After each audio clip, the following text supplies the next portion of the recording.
So I wanted to check in on Marathon a month after its release to see how it's doing because, truth be told, I was super curious. The game didn't launch to huge commercial success, but prevailing sentiment from the people who were playing the game was that it's super fun and very well made. It got good critic reviews and it sits at very positive on Steam. So it was clear that the game is a hit, at least among people playing it. So I wondered if that would actually translate into more sales and more people playing. It came out on March 5th, and I'm scripting this video on April 6th so that we have a full 1 month picture of the Steam charts to see how it's grabbing people and if people are sticking around.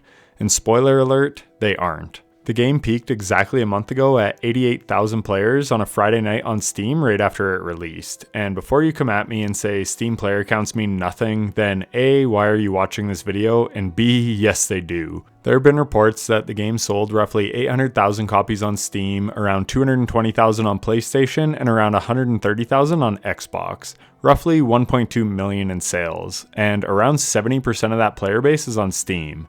It would be foolish to think that the Steam trends don't translate for the other platforms. So 1.2 million in sales, times that by $40, and we'll round up and say that just on sales alone, Marathon has raked in around $50 million. Honestly, quite a lot of money, and that is not including deluxe edition sales or battle pass sales or microtransactions. But as always, these things require context, and the prevailing sentiment is that the game cost roughly $250 million to make. I do not know the accuracy of this figure, as I don't think anyone outside of people at Sony and Bungie know the true cost, but I think it's a safe bet to assume that it was at least $100 million to make, given the insane rise in game development costs and the tumultuous development period that the game had, with it changing game directors and even going from a game with a customizable character to one with selectable heroes. On top of the bloated development costs, the marketing budget was likely quite gigantic as well, as I saw tons of ads promoting the game and lots of big name streamers were paid to play it and spoke highly of it. Yet many of them didn't seem to stick around. Sure, it had huge viewership in the beginning when it was the hot new thing on the market, but recent numbers show only about 5,000 people watching on Twitch. So not great, but take those metrics for what they're worth. Truth is, metrics do not make a game good or bad, and I already talked about how the game is spoken quite highly of in general from people who have put time into the game, but the cracks are starting to show. I notice a lot of Destiny creators have migrated to Marathon, and as a former prominent member of that community, I follow a lot of them on Twitter, and the sentiment has soured slightly on the game, mainly due to balancing issues. I am someone who spoke a lot in the past about Bungie's lack of support regarding the quality of Destiny 2 and the litany of bugs it's had, so this does not surprise me in the least. Mtashed and Drewski were recently lamenting the insanely broken balance, or lack thereof, around the coveted reward for the Cryo Archive map, the Biotoxic Disinjector. It's the equivalent of a raid exotic from Destiny. Way back in Destiny 1, there was a weapon called Vex Mythoclast, which was a rare drop from the most pinnacle endgame content in the game, the Vault of Glass raid. But if you were lucky enough to get it early on in the game's lifespan, then you could just shit on everything and everyone with it. It was completely OP and not in a fun way, just in a broken way. Well, fast forward 12 years since VOG came out, and it seems Bungie failed to learn their lesson and made a completely broken reward from their endgame pinnacle activity yet again. And now it's deterring people from even wanting to engage with the game. I know they tried to patch it quickly, but as often happens with Bungie, they dropped the ball and players found ways around the nerf and were still destroying people.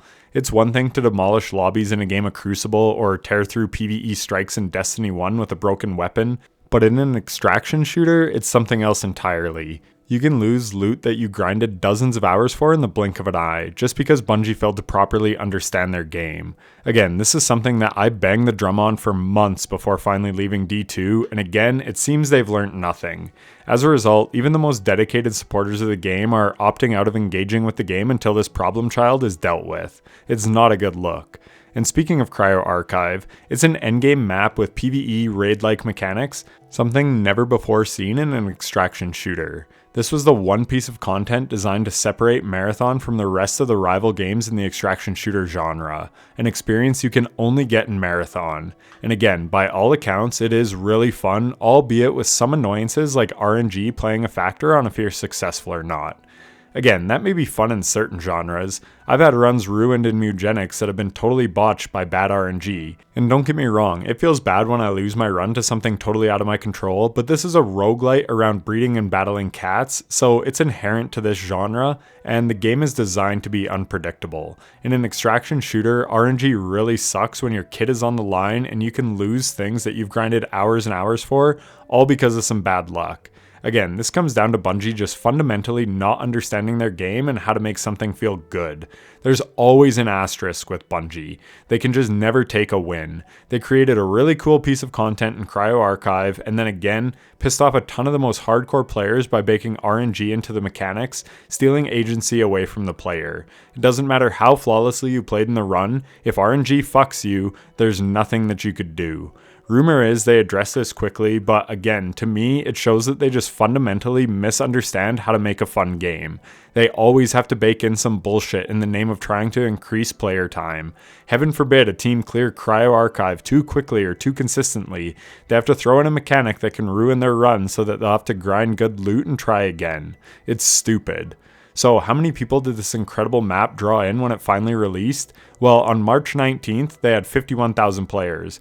March 20th, a Friday when the map released, saw 50,000 concurrents, and then on Saturday the 21st, it drew in 56,683. So yes, there was an uptick, but certainly not a wave of new players returning to the game for this endgame piece of content.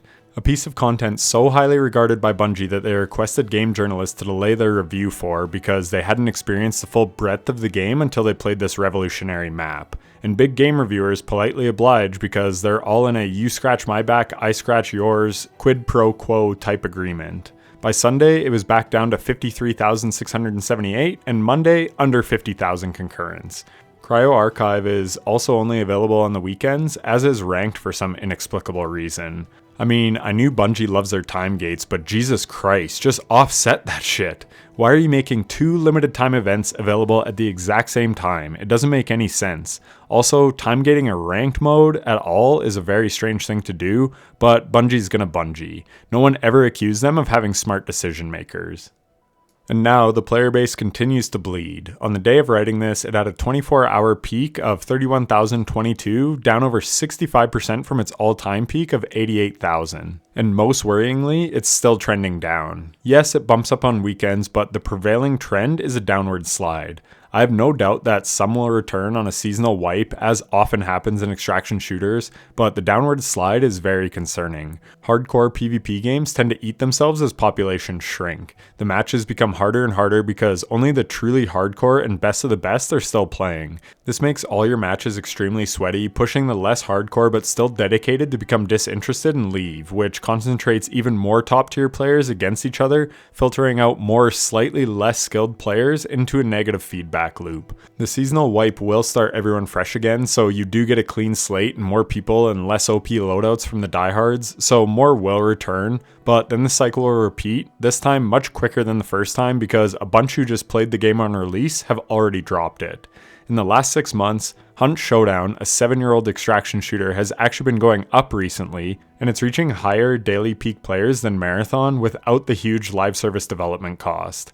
Arc Raiders, a much more casual-friendly extraction shooter, actually trended up in the first month of its release.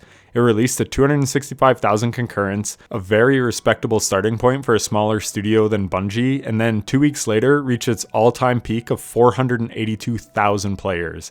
This was an 80% increase in concurrent players in 2 weeks, where Marathon dropped about 40% in the same time frame, and the 2-week mark is where they released their much-hyped Cryo Archive map, something that was supposed to be their ace in the hole. But as any longtime Destiny player knows, raids are the best content that the game has to offer, but the vast majority of the player base does not engage with them. So yes, it is a great piece of content, beloved by the hardcores, and I think that's awesome, but it's not going to get people in the door. And I mentioned how the game slowly eats itself as the player base diminishes. Well, there are reports of awful desync and rubber banding issues in the game now. On top of this, many people are complaining about how awful the game is to play if you don't have a dedicated squad. Again, streamers are okay because they have people to play with, but the average person is not getting to experience the same game as streamers get to play, which again is just going to drive away casuals. But streamers do have their own woes. Stream sniping has become an issue, but so have cheaters. In a baffling move, Bungie went with BattleEye for their cheat detection software, which again, as any Destiny 2 player knows, is damn near useless at preventing cheating. And now, I've seen tons of reports of people cheating in Ranked and elsewhere in Marathon. But again, this becomes a way bigger problem in an extraction shooter where you lose dozens of hours of progress and looting because someone is cheating. I hated losing flawless cards to cheaters in Trials of Osiris, but I was only losing my time for that card by having to reset. I can't imagine how pissed I'd be if I lost all the gear I was wearing on my character at that time. My God Roll, Astral Horizon, and Igneous Hammer gone because I lost the match to a cheater. I'd be fucking livid. And again, this drives more players away, which makes the game harder to keep playing. I actually played Highguard a fair bit, but by the end, it was much less fun because I would have to sit and wait to find a match because the player population was so low, and then the games I played were hella sweaty. Marathon isn't at those levels yet, but they will continue to slowly bleed up until the next wipe, so it's going to get worse before it gets better. So we'll see how Bungie and Sony handle all this. I suspect the game has lost money, and at the same time, it diverted resources away from Destiny 2, which is now a redheaded stepchild that the studio doesn't seem to give a shit about. There's little to no communication about the game, bare updates, and they can't even launch a seasonal event in Guardian games without breaking the game. So Marathon has essentially killed Destiny 2, and Sony may end up killing Marathon as well. The prevailing theory is that they will do all they can to keep it alive because Sony needs one of their live service gambles to be somewhat successful, and as sad as it is, Marathon is probably their best shot. But the bar is on the floor at this point for the definition of success. Only burning $50 million instead of $400 million like Concord, or games that never even saw the light of day. Marathon has the most potential, but that's not saying much given the competition.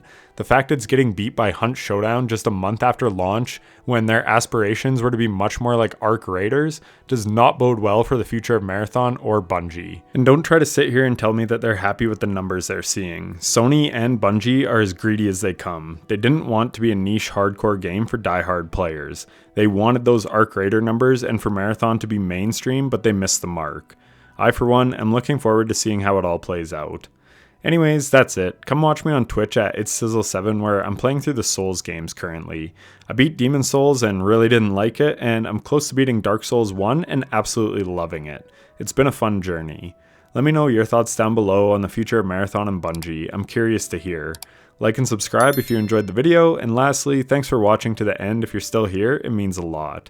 I'll catch you in the next one. Take care.